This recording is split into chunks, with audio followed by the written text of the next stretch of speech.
what's up, y'all? Let's talk. So I'm about to go down a rabbit hole real quick. Y'all come with me now. Tell me if I'm all the way. So with Tamar, okay, Tamar recently had like an album release party or some shit. And you know, the people there to support her were her friends, and the family that was there was her mama and her sister. It wasn't a hating ass sister in sight, which I think is a great thing. But you know, all the cease and desist talk. Okay, so let's start here. When she went on there and she brought up that cease and desist, and she was like, well, who gave my address and all that? Everybody, first of all, I think they was playing dumb because everybody know who did it, right? And they was aware of it. They might not have initiated the cease and desist, but they knew about it. Now, if y'all remember, when the niece Ashley was speaking about this, she said her father, which is, what is it, Michael Jr., has sent her a cease and desist. Mind you, we never see Michael. Like, he don't be in a picture like that. He's always wherever he is. So, I'm thinking, y'all remember when Tamar said that she had been abused? You know, she had been SA'd or whatever.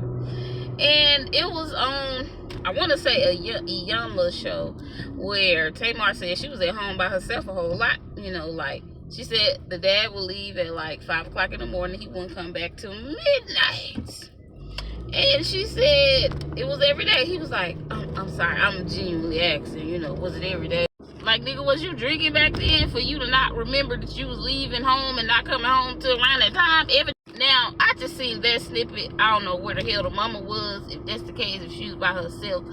But she said the sisters was not in the home. But where the fuck was the brother? And baby, I ain't trying to put no allegations out there. I'm just saying, for him to send her a cease and desist, why you want to shut your daughter up so bad?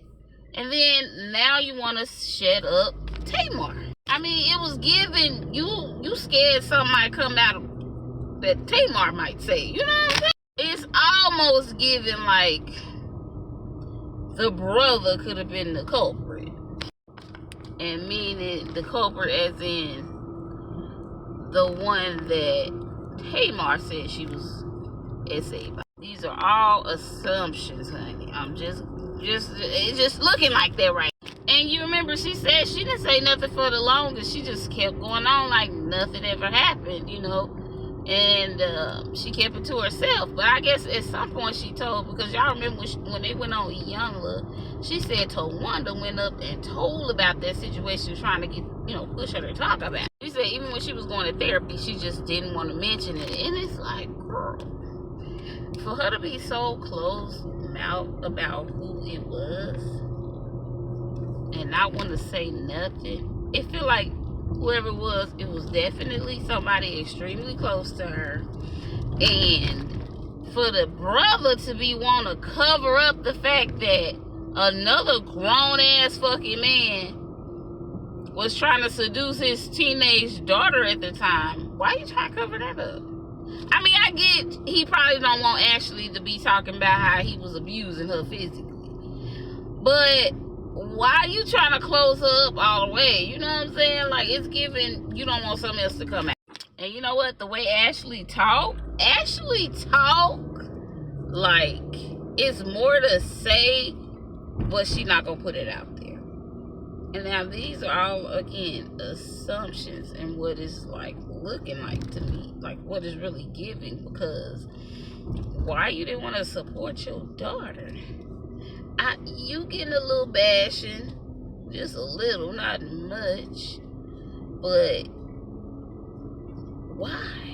I don't know, y'all. That just kind of what came to my mind. But again, Tamar had her album release party. Her mom was there, and her sisters. Oh Lord, how I fuck up and say that? Her mom and her son was there, and I feel like, girl, that's all the fuck that needed to be there. I thought, at the very least, I thought Tony would be there, because it's always given that her and Tony been really close. That's why I'm like, why the fuck Tony freak out like that on Tamar at that dinner table? But I really know why, you know. Again, she wasn't doing nothing but deflecting. That's what the fuck she was doing. They didn't want to talk about the rest of that shit. They are definitely giving a we don't want everything to come out type shit. And at this point, I feel like Tamar done told somebody who it was. She definitely have done that. And black families, oh Lord, we infamous for covering shit up. I told my kids I don't give a fuck.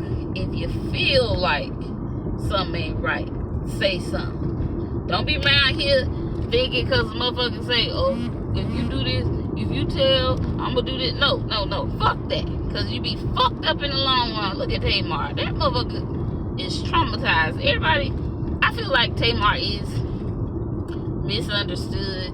But like she said, she the only one that's really,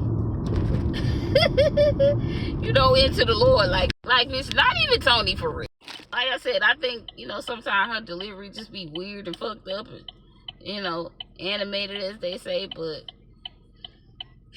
it ain't never just gave compulsive, habitual, you know, liar like Tawanda. But, you know, good for Tamar. I'm glad her record coming out.